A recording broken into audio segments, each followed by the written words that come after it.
an Irish movie called Man-Made Men, made for $4,000, went and won itself an award at the Arizona Film Festival recently for Best Foreign Feature. And just to let you know what it's like, we're going to give you a little bit of a clip of it now. Rabbi Herzog, in Genesis 6:3, why did God say that humans would not live more than 120 years? He said his spirit would not put up with humans because they are just mortal flesh. But before that, some men lived quite old. Did they not? The book tells us Methuselah lived till he was 969. And yet those men all died in the great flood.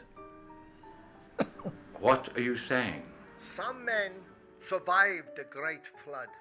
Men with true blood, the old DNA, which allowed them to live longer than their children and become more powerful than ordinary men.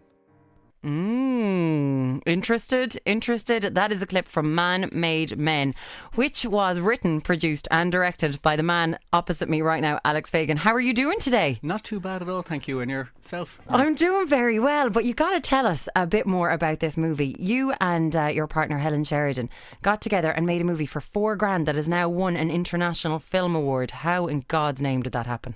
Good question. We started a few years back, and we had this idea for a science fiction film set in Dublin that concerns a scientist who tries to make life forms from lifeless materials inside a sealed chamber.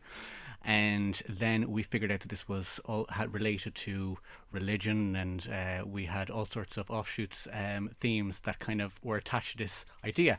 So we put the film out there, and we really weren't expecting anything to happen from it because we made it for such a low budget, and we really only had a tiny crew, and most of the cast were friends. So we were quite surprised when it actually has started getting into festivals, and then we were really surprised when it actually won.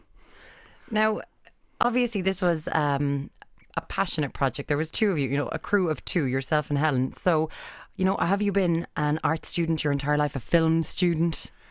Not really, Myrn. I did a whole bunch of other things. I was always very interested in film from a young age, but I wouldn't say I've been focused on that from a young age till when we started Man-Made Men. I was working as a solicitor. I did a degree in finance and economics, but we just decided that the time was right. And that if we didn't, while I was actually working full time, decided that the time was right and we didn't do the film now, we'd have all sorts of other commitments and we wouldn't be able to do it again. So the key was just getting started. So the one solicitor in Ireland who actually gave up their job of their own volition.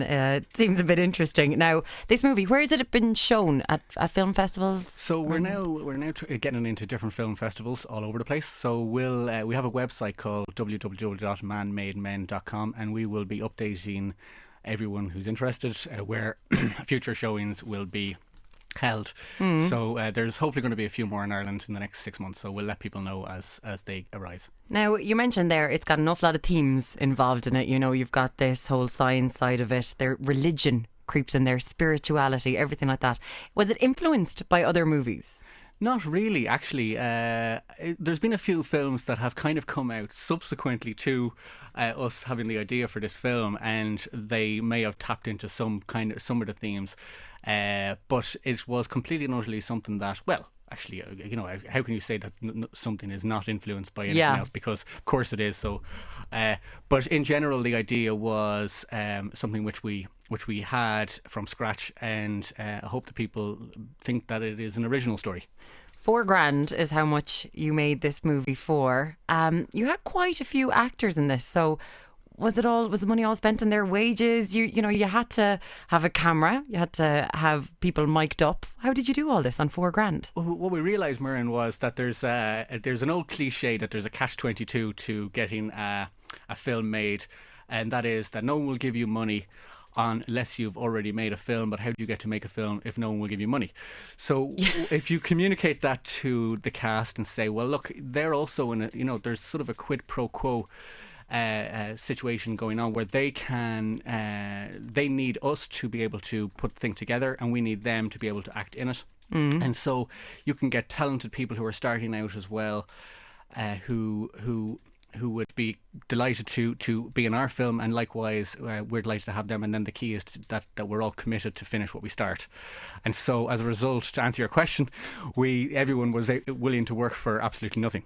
I like that. See the solicitor way you put that. You kind of tied them into a golden handcuff sort of a deal there. This is good for you. This is good for you. I know. Well, I hope it is. And the key was, as I said, that we promised that when we started this that we would finish it, so that they would get to see themselves on the big screen. And I think that, I hope that nobody has regretted getting involved with us. Now, there is one scene, the big scene from the movie that you can see in the trailer on your website. It's in the forecourts. How'd you swing that one? Well, as I said, Maren, I was working as a solicitor, so I used to talk to the porters in the forecourts, and I used to ask them, what would be the best way to go about filming inside the building, and they were able to tell me that the courts were closed at a particular time, and if I followed certain procedures, that they would allow me to film in for a day. So I think we were the only film to film in there since the General. That is really impressive, and it just shows being a nice guy. Kind of, hey guys, how's it going? Nice of you to say, Maren. Yeah, there we go. I'm telling you. Now, is it true that in your cast that you had two people cast in parts just because they had beards? Oh, well, when we started, we had all these rabbis that were forming part of the film. We had old men all over the place, actually. So we didn't really know how to go about casting because we weren't in the game. So what we did was we put out posters around the place looking for people with beards. And the day that we actually did the casting session, two men came in with beards, and they were the ones we cast. That was it. It was done. So we'll make rabbis out of you. So for aspiring actors, for men, maybe going with as much hair as you can, and because you can always cut hair.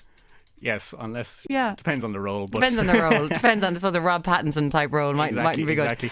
What's your next project after this? Because you won Best Foreign Feature at the Arizona Film Festival. So what's next? So we're going to do a project about 3 law students who conduct a test to see at what point the CIA will start watching them if they do certain things. And it's going to be set in Cambridge.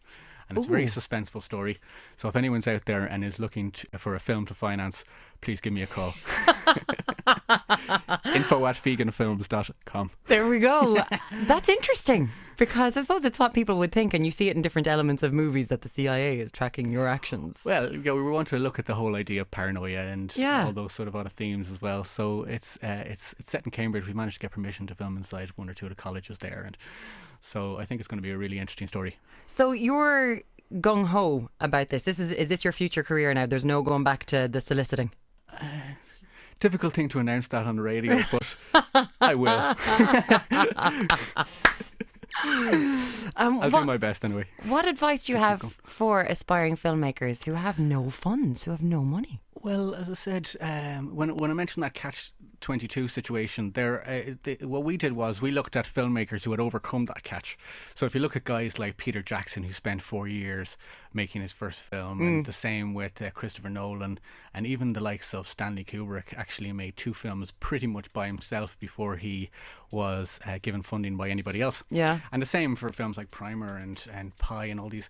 So what we did was we looked at what they did, and what they did was they just decided that the only way they were going to ever get good at making feature films was to make feature films. So my advice would be just do it. Just do it. Yeah, don't think about it, don't worry about it. You've got friends, you've got houses that you can film in, there's places that people so just get everyone together. They'll be just equally as happy as you, and they're getting experience acting because they may not get roles in other films because they're maybe starting out as well. So just get a lot of like-minded people together and get going. And they can always say, my house was in that movie when it's all successful. Exactly. We have to also mention Helen Sheridan, who is the partner in this. Absolutely. Helen was my colleague from day one. I said to Helen that I had this idea which connected the dawn of life to the end of the world, and philosophy with religion, and she said, look, how are we going to, if you want to make this into a movie, how are you going to do it? So I said to her, look, you do the boom and I'll do the camera. And she said she said, I think you're crazy, but let's do it. And so that's how we got started. But I have to say, there was a few other people who were involved as well. Obviously we had a very good cast who stuck with it to the very end and acted as the crew, like Rory Doherty. We had great composer in Vlad. We had a fantastic animators and Jimmy Reynolds and all people who just kind of came on board and gave us a hand as we progressed. Well, certainly a low budget movie. That's my favourite at the moment, without a shadow of a doubt. Writer, producer and director of Man Made Men, Alex Fegan, thank you so much for joining me today. Very welcome. Thank you.